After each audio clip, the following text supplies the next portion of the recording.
सात संग जी, प्यार से कहना धन निरंकार जी। आप सभी महापुरुषों के चरणों में दास का प्यार भरा धन निरंकार जी। उम्मीद करता हूँ आप सभी लोग स्वस्थ होंगे, खुश होंगे। परम पिता परमात्मा से आप सभी के सुंदर जीवन की, सुख जीवन की भी कामना करता हूँ। मैं बलराम शर्मा, आपका भाई, आपका मित्र, आप सभी का अपने YouTube चैनल बलराम शर्मा 9468 पर आप सभी का हार्दिक स्वागत करता हूँ।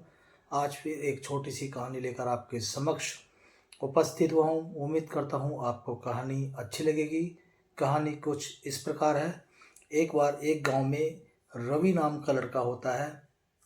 उसको पढ़ाई में बहुत शौक होता है, उसको पढ़ाई का, और वो अपने जीवन में आगे बढ़ना चाहता है। उसकी इच्छा होती है कि वो आगे बढ़े और तरक्की करे, क्योंकि वो एक गरीब फैमिली से था। उसके माता पिता बहुत गरीब थे, घर की भी हालत बहुत ज़्यादा ठीक नहीं थी। उसके पिता जो है खेती बाड़ी करते थे और माँ जो है घरों में झाड़ू पोछा काम करती थी, झाड़ू पोछा लगाती थी।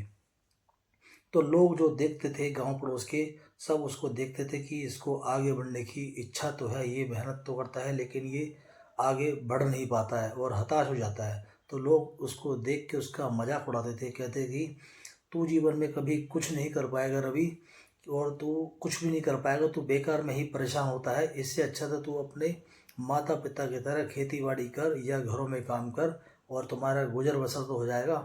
अब वो उनकी बातों से बहुत हताश हो जाता है, परेशान हो जाता है और बड़ा परेशान होकर बैठ जाता है। अब रवि की जो माँ होती है वो उसके पास खाना लेकर आती है, तो देखती है कि रवि बहुत ज़्यादा हताश है, परेशान है। तो वो उससे उसका कारण पूछती है। तो रवि कहता है कि क्या मैं वाकई में ही जीवन में कभी कुछ नहीं कर पाऊंगा? क्या हमारे हालात हमेशा ऐसे ही रहेंगे? क्या मैं आपके और पिताजी के लिए जीवन में कुछ नहीं कर पाऊंगा? क्या मैं हमेशा आप पर बोझ ही बना रहूँगा? लोग जो कहते हैं कि मैं अपने जीवन में कुछ नहीं कर पाऊंगा, क्या उनकी बात सही है? तो उनकी जो माँ होती है रवि की, वो मुस्कुराती है और मुस्कुराते हुए वो रवि के सर पर हाथ फेरती हुई कहती है कि रवि, जो लोग तुमको बोलते हैं तुम जीवन में कुछ नहीं कर पाओगे, वो तुमको नहीं, वो तुम्हारे हालात को देखकर कहते हैं। क्योंकि हम गरीब हैं और हमारी ज़्यादा अच्छी कंडीशन नहीं है, वो हमारे हालात को देखकर कहते हैं कि तू जीवन में कभी कुछ नहीं कर पाएगा। वो तुम्हारे हालात देखते हैं, लेकिन मैं तुम्हारी हिम्मत देखती हूँ और तुम्हारा दृढ़ निश्चय देखती हूँ और तुम्हारी इच्छा शक्ति देखती हूँ। तुम जीवन में जरूर आगे बढ़ोगे, अपनी इच्छा शक्ति से, अपने दृढ़ विश्वास से, अपनी मेहनत से। अब रवि को अपनी माँ की बात अच्छी लगती है और वो रोज की तरह फिर से जल्दी उठना शुरू कर देता है और जल्दी उठकर पढ़ाई करता है और पढ़ाई के अलावा काम भी करता है और अपने लक्ष्य की तरफ आगे बढ़ते रहता है। और वो देखता है कि इस तरह रूटीन से अपनी मेहनत भी करता है, पढ़ाई भी करता है और आगे भी बढ़ता है। अब लोग देखते हैं कि उसने अपने दृढ़ विश्वास से, अपनी इच्छा शक्ति से, अपनी हिम्मत से एक मुकाम हासिल कर लिया। और देखते ही देखते उसने अपने घर का नक्शा बदल दिया।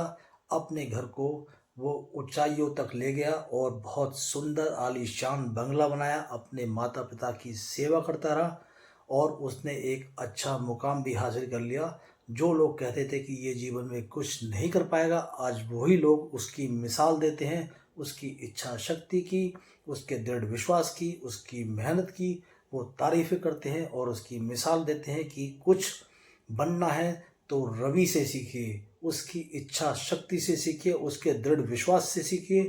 अगर तुम्हें आगे बढ़ना है तो तुम्हें इसकी तरह मेहनत करनी पड़ेगी।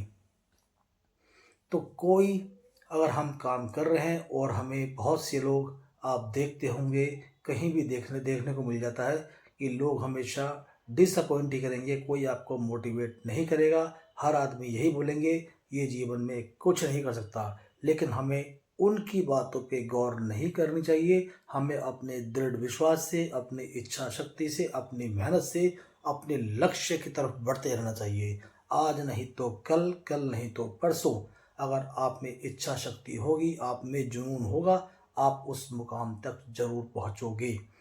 अगर ये कहानी आपको अच्छी लगी हो तो प्लीज़ इसको लाइक करें, शेयर करें, कमेंट करें।